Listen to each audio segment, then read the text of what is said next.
Capcom has remastered Dead Rising. The original game was released all the way back in 2006 as a launch title for the Xbox 360. Capcom then wanted to bring it to modern consoles in 2016 and released Dead Rising, Dead Rising 2, and Dead Rising 2 off the record on Xbox One, PS4, and PC.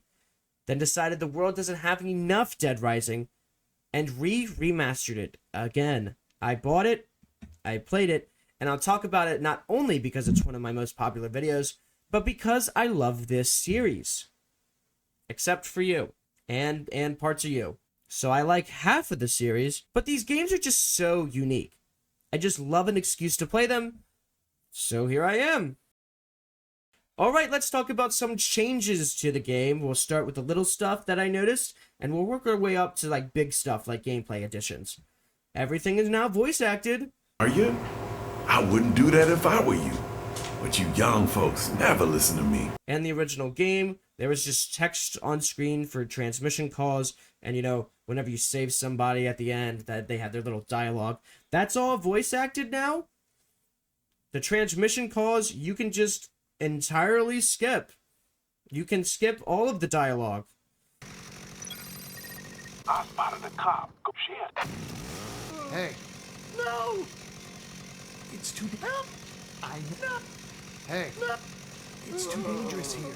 Help me! There's a guy hanging out in the cosmetic. He doesn't look... Which I kind of don't like, because the challenge of getting the one achievement where you have to listen to all of Otis's calls, it's not like that now. You just have to answer 50 calls. You don't have to listen to them all. And even if you had to listen to them all, you could just skip them. So it doesn't really add the challenge to it. And that's a lot of things that in this, the changes that they take away some challenge. Yes, it's cool that they changed it, but again, they take the challenge away. You had to actually plan out how to answer these calls. You had to find a safe space. If you got attacked by any zombie, anything, took any damage, the call would stop and you lost the ability to get the achievement. So that's something that's there. Some cutscene stuff has changed. Frank doesn't say anything in this cutscene. This is an entirely new cutscene. Just little stuff like that. I saw a lot of people talking about the changes to the psychopaths. There's just a lot of jank to it. The way that Kent moans is just too funny. Steven, the grocery store guy, just seems crazier in the first one. But I think the biggest change that I saw, it was that they changed Cliff, the war guy. He goes crazy after watching his granddaughter get killed by zombies, and he goes into this PTSD state from Vietnam. It gives him character. He wasn't just crazy, he was suffering too. And this, he just calls you a mole. And he gets PTSD from whatever war. There's no specific one. It just seems like an unnecessary change. During my research, and when I say research, I mean just watching a couple YouTube videos and going on Wikipedia, Capcom was even considering changing the term psychopath. And that's what they did in Dead Rising 4. And everybody loved that. The thing about censoring this is you gotta know who you're making this game for. People who are going to play this game have already played it and loved the original. Why else would they have bought this game 2 times or at this point? They removed the erotica picture genre. Again, not the biggest change. There wasn't too many times where I used the camera in general. So to me, it's not a big deal. It's just weird that they changed this, but they didn't change the weird ways that the camera pans up Isabella. They didn't change the weird ways she uses the fucking computer. If you're gonna race swap Larry because it might be too offensive, it might be, I don't know. It doesn't bother me.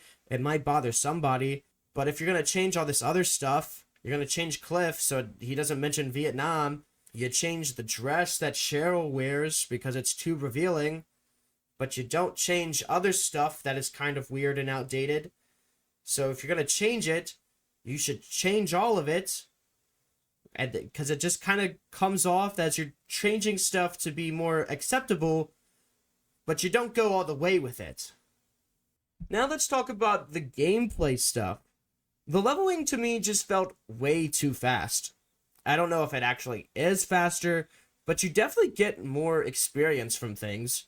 For every 50 kills in the original game, you would get 500 PP.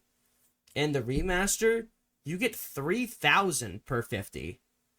I was level 8 before the game even started. I didn't even gain access to the mall and was able to do anything. That was all from pictures and saving Jeff and the other lady up at the top. The big thing about leveling and getting more inventory and getting skills is, since food is the healing, which you would prioritize, what would you rather have, weapons or food? And since you level up so fast, this isn't really a problem. The entire game, I had the small chainsaw, the 3 books that take up 4 slots, but then I also had plenty of food. I died maybe twice before overtime mode, and my god, we will talk about overtime mode, but I never really had to pay attention, even to survivors. The main complaint that people had in the original game is that the survivor AI is fucking terrible. And don't get me wrong, it is bad. They had no brain and would sometimes just run into zombies, which made for frustrating moments. If you managed to save everybody, it really showed how sick in the head you were to even attempt this. I never had a survivor die in my playthrough.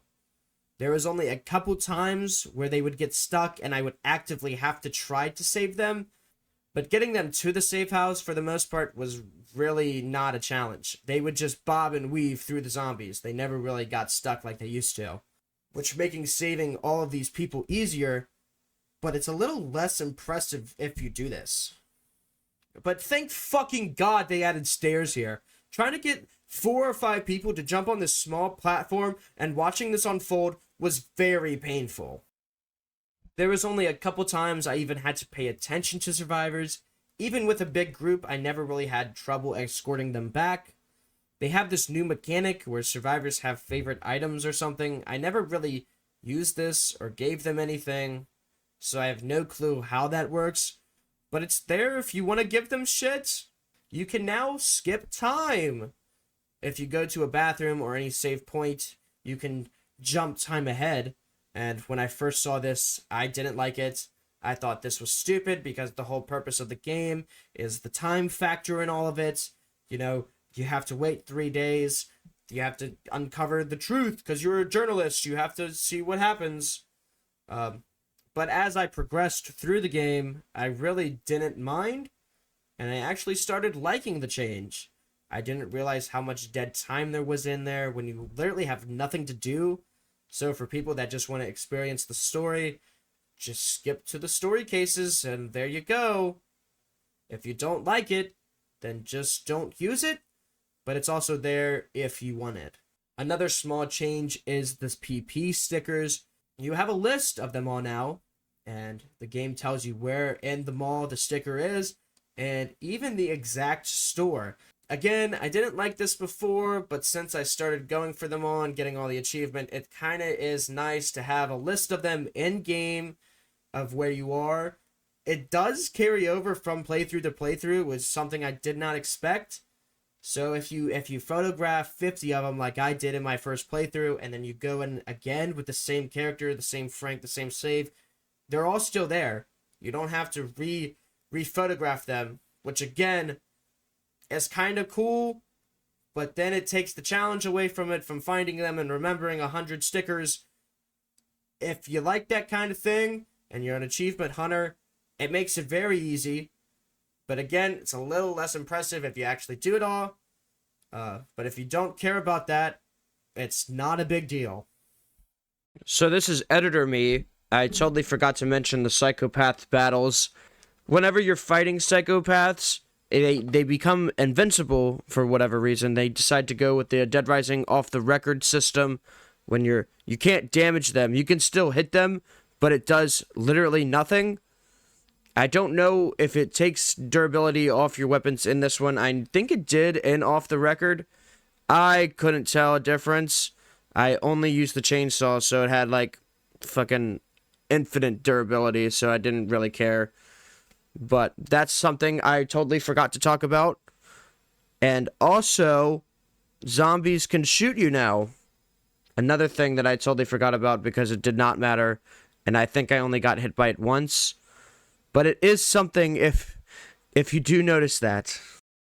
But now we can just get back to the video. Overtime mode fucking sucks. After completing all the cases and making it back to the helipad, the helicopter crashes just like the original. Frank gives up, and the zombies who somehow got in the security room, which is like, how?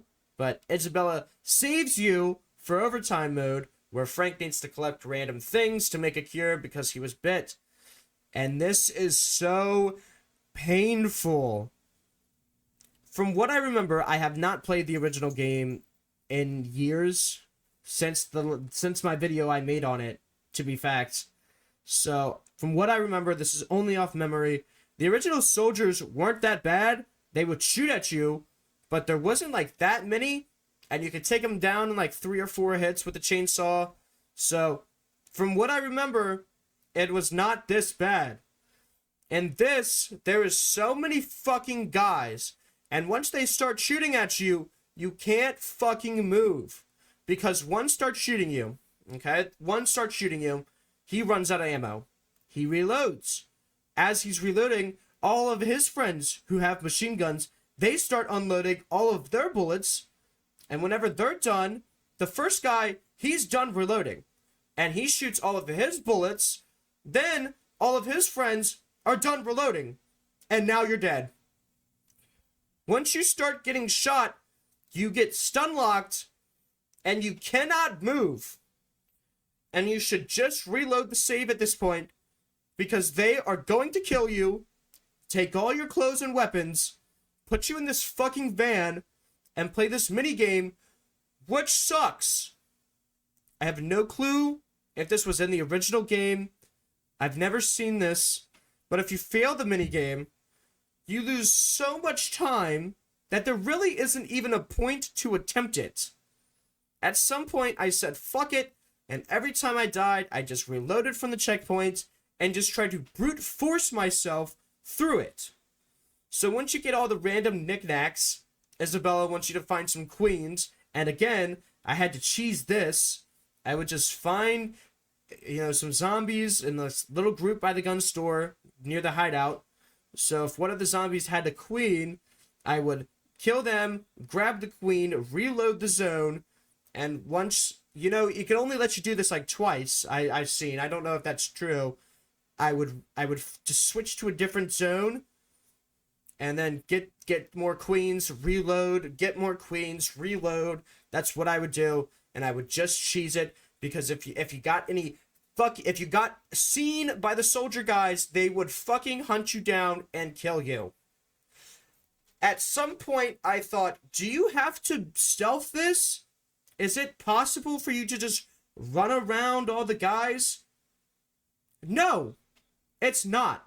Because as soon as you would walk into a zone, let's talk about there's a blender in the food store, or the grocery store, whatever. As soon as you would walk into the grocery store, as soon as you load into the zone, they would spot you. And you know how many fucking times I heard, don't let him get away? So many times I turned the sound off on my monitor. I just turned it off. As soon as you would walk into the zone, they'd spot you and immediately kill you. And they delete your health. There's no avoiding it. Once you start getting shot, you're fucked. So after the queens, you have to go through the horde of zombies in the clock tower. I thought I soft locked myself because I didn't heal before going down there. So I was like 1 or 2 hit. But again, I just had to brute force, push myself through. The ending isn't that bad. The tank fight, it's easy. You just shoot the shit. I think it's easier than the original. And the army guy that you fight, I don't remember his name. I cheesed that as well. I just spam double lariat. The game is over. Overtime mode sucks. And it would be a very long time before I ever attempt that again. So now we get to the question, is this a good remake? For me to answer that question is you have to ask yourself, would you rather play this over the original game? And for me, that's a no. Since the first remaster to move all of the games to the Xbox One, which I play on, you have them all on one console. You don't need to own the game on 360, unplug that console, plug this console in, find the disc, launch the game. It's just all on one console. Obviously, play what you want, but to me, the jank is just what makes the game fun. The dipshit survivors. The way that the mannequin is OP for some fucking reason. The way that you can move in overtime mode. I prefer that to all of the graphics and the quality of life stuff. I really don't care about the new costumes. I don't really care about to be able to skip time. None of that really matters in the grand scheme of things. So is this a bad remaster? No. But for me, I don't have a reason to play this over the original game. And that's all I have to say. So, goodbye.